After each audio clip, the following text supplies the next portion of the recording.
فَلَنُحْيِيَنَّهُ حَيَاتًا طَيِّبَةً، یہ ہے وہ زندگی کہ جو اللہ ایک بندہ مومن کا مقسوم کرتا ہے۔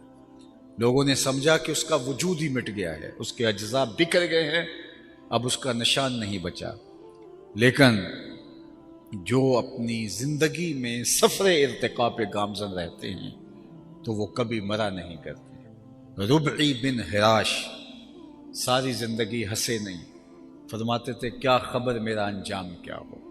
جلیل القدر تابعی ہیں، امام سیوطی نے لکھا، الروض الانف کے اندر امام سہیلی نے لکھا، حضرت قاضی ایاز مالکی اندلسی علیہ رحمہ نے شفا میں لکھا، اور اسی کو ابو نعیم الاصفہانی علیہ رحمہ جو 4 صدی کے مجدد بھی ہیں اور محدث بھی، انہوں نے بھی حلیہ میں لکھا کہ وہ ساری زندگی نہیں مسکرائے۔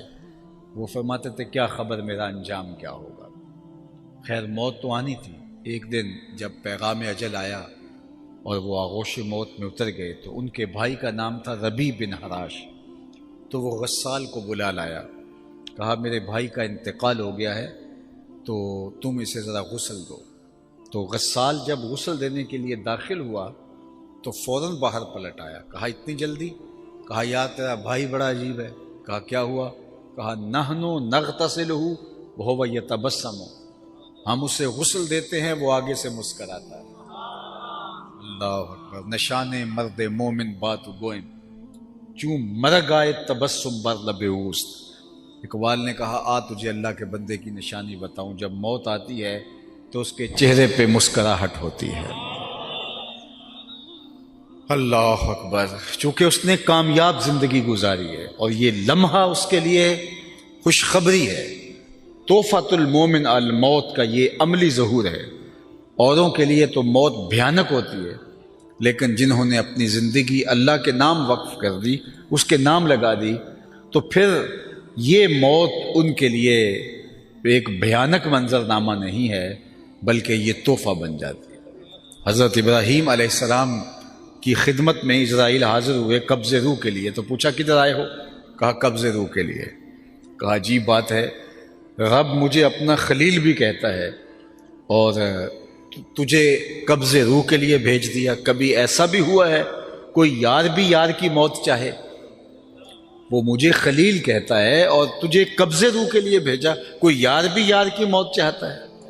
کہا میں تو حکم کا پابند ہوں، جا کے بارگاہ عزتی میں عرض کر دیتا ہوں۔ جبریل حاضر ہوئے، کہا مالک تیرے خلیل کے پاس گیا تھا، یہ پیغام ہے تیرے نام۔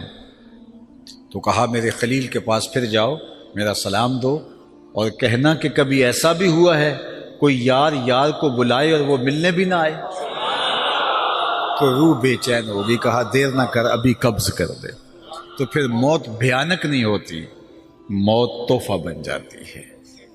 اور شیخ سعدی شیرازی نے تو یہاں کمال کر دی، کہا جب دنیا پہ تو آیا تھا تو تو روتا تھا، یہ ہنستے تھے۔ زندگی ایسے گزار کہ تو ہنستا ہوا جائے، یہ روتے رہ جائے۔ یہ نہیں کہ روتا آیا تھا روتا ہی چلا جائے۔ جب بچہ پیدا ہوتا ہے تو پیدا ہوتے ہی جو اس کا چیخنا ہے، اس کا رونا ہے، یہ اس کی زندگی پہ دلالت ہے کہ یہ زندہ پیدا ہوا ہے۔ جب تک بچہ روتا نہیں ہے، چیختا نہیں ہے، ماں باپ پریشان ہوتے ہیں، پتہ نہیں گوشت کا لتھڑا زندہ ہے یا مردہ ہے، تو اس کا رونا جس کو عربی میں استحلال کہتے ہیں، وما اہل بہ لغیر اللہ، یہ بھی یہی سے نکلا ہے۔ اند ذبح جو پکار اٹھتی ہے وہ اللہ کے علاوہ کسی اور نام کی نہیں ہونی چاہیے۔ اگر کسی نے بسم شیخ عبد القادر پڑھ دیا اور جانور ذبح کر دیا، حرام ہو جائے گا۔ بسم محمد پڑھ کے ذبح کر دیا، حرام ہو جائے گا۔ 11ویں کا ہو، 12ویں کا ہو، عقیقے کا ہو، ولیمے کا ہو، ذبح کرتے ہوئے اللہ کا نام لیا جائے تو حرام نہیں ہوگا۔ اللہ اکبر۔ تو وہ جو آواز اٹھتی ہے اس کو استحلال کہتے ہیں۔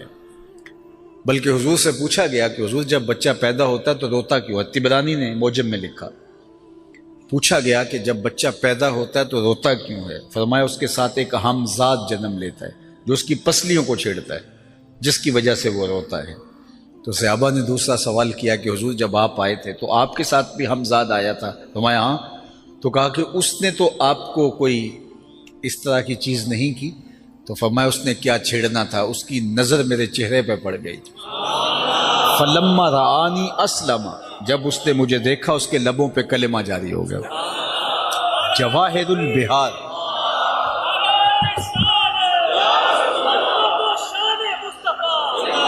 جواہر البہار فی فضائل النبی المختار کے اندر امام نبہانی نے باقاعدہ باب باندھا ہے کہ حضور کا ہمزاد مسلمان ہو گیا تھا۔ دیکھنے والے کہا کرتے ہیں اللہ اللہ، یاد آتا ہے خدا دیکھ کے صورت تیری۔ اللہ نے حضور کا جمال ایسا بنایا تھا جو دیکھتا وہ پکار اٹھتا کہ یہ اللہ کے رسول ہی ہو سکتے ہیں۔ کہا اس نے کیا چھیڑنا تھا مجھے، فلما رآنی اسلم، جب اس کی نظر میرے جمال نور پہ پڑی تو اس کے لبوں پہ کلمہ جاری ہو گیا۔ اللہ اکبر۔ تو وہ ہمزاد پسلیوں کو چھڑتا ہے تو بچہ روتا ہے، رونا زندگی میں دلیل ہوتا ہے، ماں باپ خوش ہو جاتے ہیں، مبارکیں دیتے ہیں، مٹھائیاں بانٹتے ہیں۔ شیخ بولے جب تو آیا تھا تو روتا تھا اور یہ ہنستے تھے، ایسے زندگی گزارنی ہے کہ تو ہنستا ہوا جائے اور یہ روتے رہ جائے۔ اللہ اکبر۔ تو اصل تو ہمارا انجام ہے، انما الاعمال بالخواتیم، جس طرح انما الاعمال بالنیات، یہ بھی روایت ہے انما الاعمال بالخواتیم۔ اعمال کا دار و مدار تو حسن خاتمہ پہ ہے۔ رنگا رنگ سہیلیاں پرن کڑے، پر پریا اوسدا جانی ہے جس دا توڑ چڑھے۔ کتنے لوگ ہیں جو مرتبہ کمال تک پہنچے ہوتے ہیں، آخر میں آ کے لڑک جاتے ہیں۔ آج ہم اپنی آنکھوں سے نہیں دیکھ رہے، کتنے لوگ ہوتے ہیں لیکن ان کا انجام دیکھو کتنا عجیب ہو جاتا ہے۔ بلعم بن بورا کی مثال ہمارے سامنے موجود ہے۔